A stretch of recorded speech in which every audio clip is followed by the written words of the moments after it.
Lies or to look of some few stuffs which always pass by. As the cost of living rises and jobs disappear, desperate Kenyan women are being pushed into an unregulated surrogacy trade, renting their wombs to mostly foreign clients for a pittance, while agents and clinics reap huge profits operating in a legal vacuum. The industry leaves women exposed to exploitation, medical neglect and betrayal, with anti-trafficking groups now warning that some children born through these arrangements may be disappearing into dangerous international networks. KTN's investigative journalist Lennox Sengre now exposes the dark underbelly of the surrogacy trade through the harrowing story of a 26-year-old mother of 3 who carried a pregnancy for an American client, her journey ending in pain, loss and trauma. And on News Desk, we leave you with that story. Good afternoon. How much are you being paid for per kid, every head? Confidential. I feel like you're in the wrong place if you're trying to look for crimes. Because the survival of the baby is low. Kulikuwa na mtoto wa kusurvive. Sasa ningejua aje na mtoto kwenye ulinipeleka alitolewa akiwa pieces. Kuna watoto, so me I just wanted to help. This is a black market.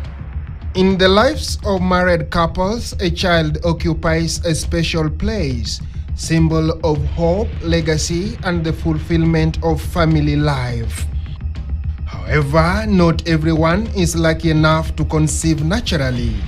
For some, alternative paths are explored, including a woman carrying a pregnancy on behalf of others in a process known as surrogacy.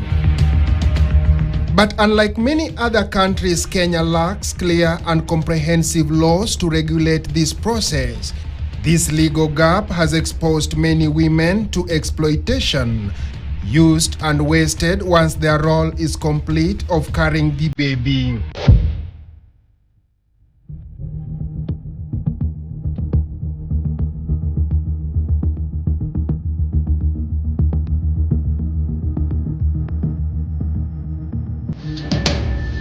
Irene, not her real name, we withhold her name for security reasons. She is a mother of 3. Life pushed Irene into a dark corner of despair and uncertainty. Everyday questions haunted her every morning as she struggled to understand where everything went wrong.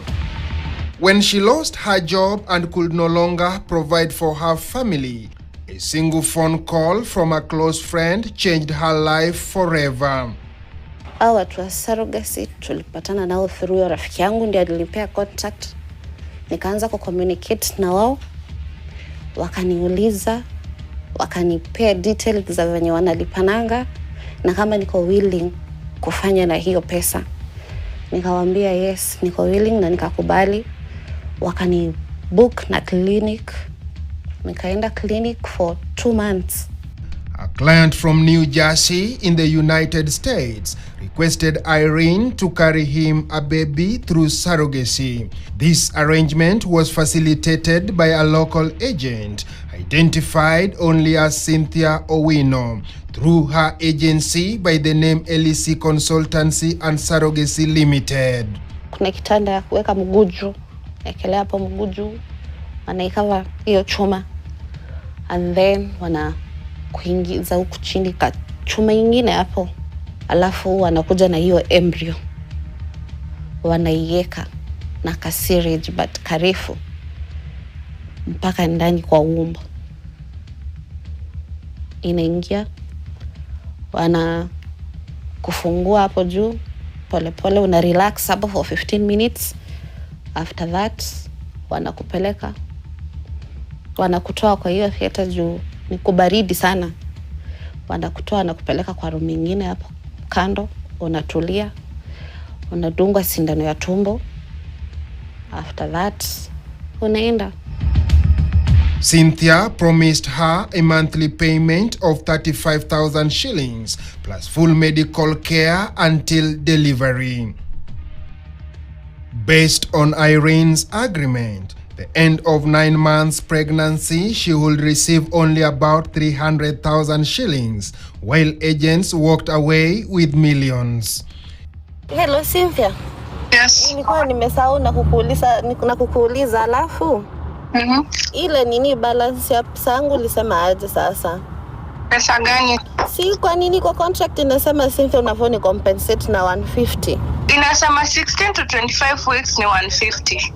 Hata mtu akibeba mimba for 9 months inasemanga kuna hiyo 35. Unajua unafaa kulipwa kulingana na venye ulifanya kazi. Hata sasa ukiajiriwa kwa ofisi ufanye kazi waseme salary yako ni 10k per month na ufanye kazi for 1 week, unafaa ulipwe hiyo 10k. Ama unafaa wa calculate waone kwa wiki ngapi itakuwa imefika pesa ngapi. Lakini sasa mimi ya contract ndio sielewi kabisa. Basi si ni wewe hauelewi. Hivyo tu venye umesema ni wewe hauelewi. I think nimeeleza mara milioni. Kwa kwanza kwa contract inasema because the survival of the baby is low. Kulikuwa na mtoto wa kusurvive. Sasa ningejua aje na mtoto kwenye ulinipeleka alitolewa akiwa pieces. It was not an easy decision, but hunger, debt and the needs of her children left her with little choice.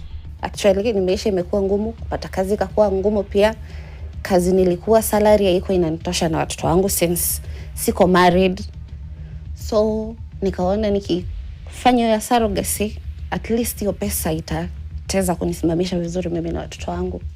At first everything seemed fine until 4th month of the pregnancy when things took a dangerous turn.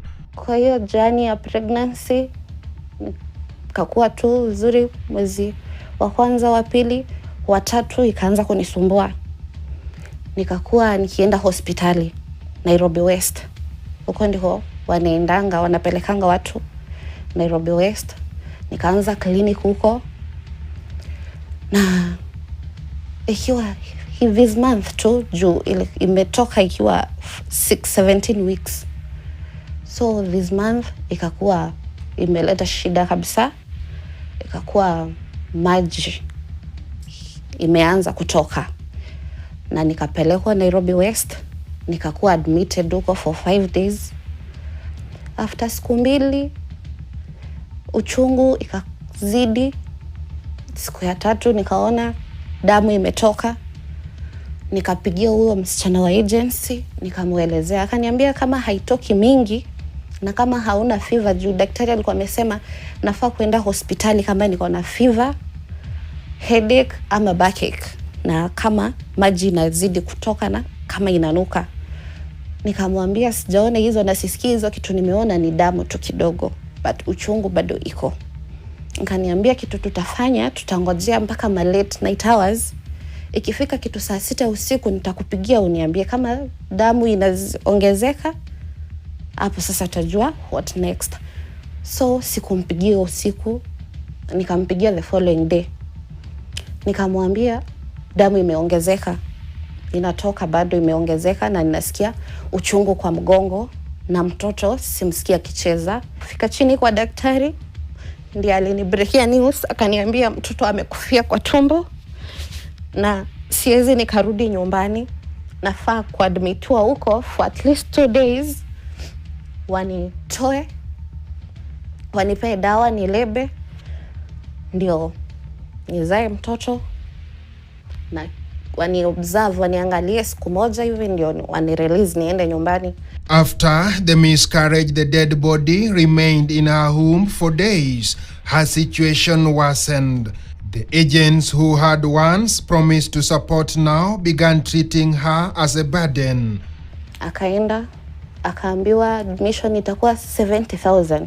Hakusema chochote, niliona tu ametoka, akaenda kaongea na simu na huko. Akakuja akaniambia baba ya mtoto amesema amefinyika kimfuko, hataweza kulipa hiyo pesa. So tunafaa tuende kwa a cheaper hospital. Instead of ensuring proper medical care, one of the agents brought her to this room near Bangadi Hospital for a dead child to be removed from her womb. The man who performed the procedure carried out an operation that almost cost Irene her life. And this is the man identified as Onesmus Kioko, who reportedly removed the dead baby from Irene's womb. We could not independently verify his qualifications. ilikuwa opposite Mbagathi Hospital. Ni kama ni daktari anafanya kazi kwa Mbagathi but amechukua karoom tu kamegawanishwa na maplywood. Juu hata ikai hospitali huko ndiko alinipeleka. Nikaeka madawa hapa na zingine chini ya ulimi. Uchungu ikazidi. So kumbe the more uchungu inazidi ni mtoto anakatika. Juu mimi nilikuwa huko Nairobi West, nilikuwa najua nitazaa, watanipatia dawa nizae mtoto akiwa mzima, at least hata nitaweza kumuona. But sasa huku kwenye alinipeleka mtoto alitoka akiwa pieces. In fact have kuvurutiwa na syringe wakimwaga pahali. Our investigative team decided to dig deeper into this shadowy network. The trail led us to Rongai in Kajiado County. We were directed to a residential building known as Dove Apartments. Its walls standing quietly amid the chaos, concealing a dark and unsettling reality within.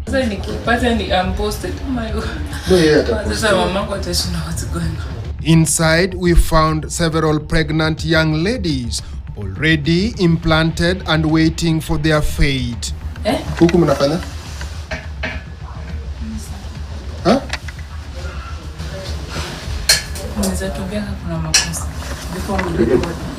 Minutes later, one of the agents, identified as Cynthia Awur Opio, walked in. I don't know if they told you they're being exploited, wherever you're getting that from, and you had the liberty to question them. I feel like you're in the wrong place if you're trying to look for crimes. Yes. Kuna watu wana watoto.